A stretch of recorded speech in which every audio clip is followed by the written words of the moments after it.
Seguimos en este arranque de año aquí en Retweet con Gaby Tlaseca y les voy a platicar de ISACA, que es una organización sin fines de lucro preocupada por la promoción de la ciberseguridad. Y bueno, todos los años hacen un barómetro con especialistas de las tecnologías de la información para hacer un diagnóstico de cómo se encuentran todos estos asuntos en América Latina y en distintas partes del mundo. Hemos invitado a Gustavo Solís, quien es presidente de ISACA aquí en la Ciudad de México, para que nos platique del Internet de las cosas, de la ciberseguridad y mucho más. ¿Cómo estás, Gustavo? Qué gusto saludarte. Muy bien, Gaby. Muy amable. Muchas gracias por invitarme a tu programa. Encantados porque vimos los datos, vimos su barómetro y había cosas muy puntuales que platicar con el público y el auditorio de Retweet. Primero que nada, a mí me gustaría que nos platicaras cuál es este gran concepto del Internet de las cosas. Claro, mira, cuando pensamos en Internet, normalmente pensamos en una red en donde nosotros nos conectamos como personas a buscar información, recursos, etcétera. El Internet de las cosas tiene un giro muy interesante.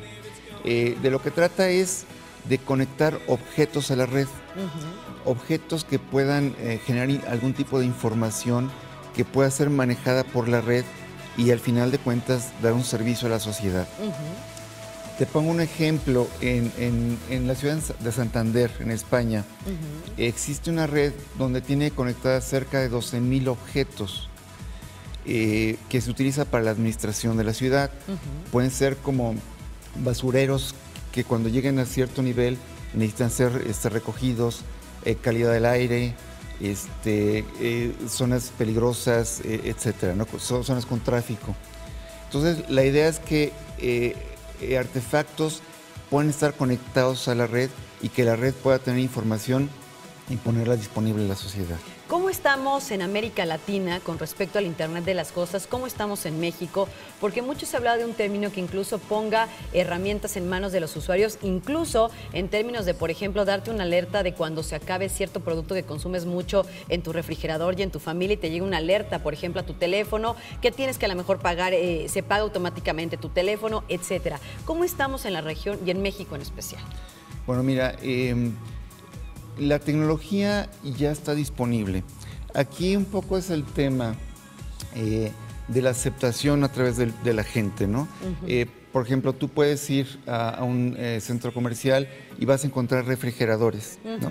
Un refrigerador que ya está conectado al Internet y que tú puedes dar de alta la información que tienes en el refrigerador. Fechas de caducidad, alimentos que son importantes, inclusive medicinas que vas a tener tú destinadas al uso. Yo me he encontrado casas que llegas, abres un cajón y encuentras la mayoría de las medicinas vencidas. Claro, caducas. ¿No? Caducas. Entonces, en México, digamos que estamos avanzando y no es tanto el tema de acceso a la tecnología, sino es un tema de adopción de la tecnología. En este sentido, en esta adopción de la tecnología, ¿tú consideras que hay un tema también aquí de ciberseguridad? ¿Que hay un poco de miedo de la gente por la protección de los datos, de esta información que circula vertiginosamente en el mundo virtual? Mira, comienza un tema muy importante. En realidad, en México existe, podríamos llamarle conciencia o a lo mejor un poco paranoia en algunos casos, ¿no? Pero digamos que en México la conciencia en temas de seguridad es un poquito más alta inclusive que en Estados Unidos. La gente aquí en México está muy consciente de que los datos que ponen en la red pueden ser accedidos por otras personas, claro, por otras organizaciones, y están conscientes de que hay riesgo. Por ejemplo, un riesgo, el robo de personalidad, ¿no? ¿Quién tiene acceso a mis datos? Es un tema de que la gente en México está consciente, ¿no? ¿Cómo estamos en ese sentido, por ejemplo? Porque el e-commerce, las compras a través de Internet, también han crecido mucho. Eso también tiene que ir de la mano con qué tanta confianza tiene la gente en poner sus datos y hacer en ese sentido compras, por ejemplo, en Internet. ¿Cómo midieron ustedes también este sentido en este tipo de adopción de tecnologías en este barómetro? Mira, aquí hay un tema, yo creo que de comportamiento humano, muy interesante, porque a pesar de que la gente el 40% de los encuestados, 41%, dice estar consciente de que hay riesgos, aún así actúa sin precauciones. O sea, no se cuida. No se cuida. Y eso es muy de los seres humanos. Sabemos que tenemos actividades con riesgo y no tomamos las medidas precautorias. Un ejemplo fuera de contexto es el cinturón de seguridad. Todo el mundo sabe que estás en el automóvil y que el cinturón de seguridad es una medida de precaución. Mucha gente no se lo pone. Un ejemplo de por qué no se cuida la gente es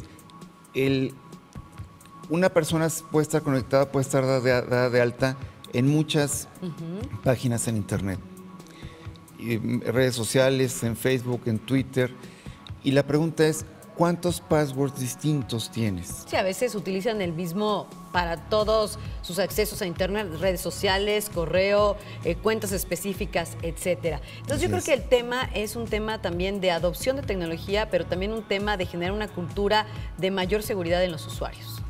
Es correcto, y el tema de la conciencia, mucho que tiene que ver con el conocer qué puede pasar. Las personas normalmente reaccionamos cuando estamos conscientes de los efectos que puede tener en contra. Y entonces cuando empezamos a tomar medidas de seguridad, medidas precautorias, ¿no? Si la gente sabe qué es lo que puede pasar dando sus datos, por ejemplo, a los desarrolladores de aplicaciones, y está consciente de que su información puede ser vendida, puede ser compartida, puede ser robada, te aseguro que tendría más cuidado cuando hace la compartición de su información. Generar más conciencia. Se nos acaba el tiempo, Gustavo, pero me gustaría nada más tocar un último punto. Ustedes también preguntaron en este barómetro si las empresas pensaban adoptar para ser más productivas el Internet de las cosas. ¿Cuál fue la respuesta de las empresas?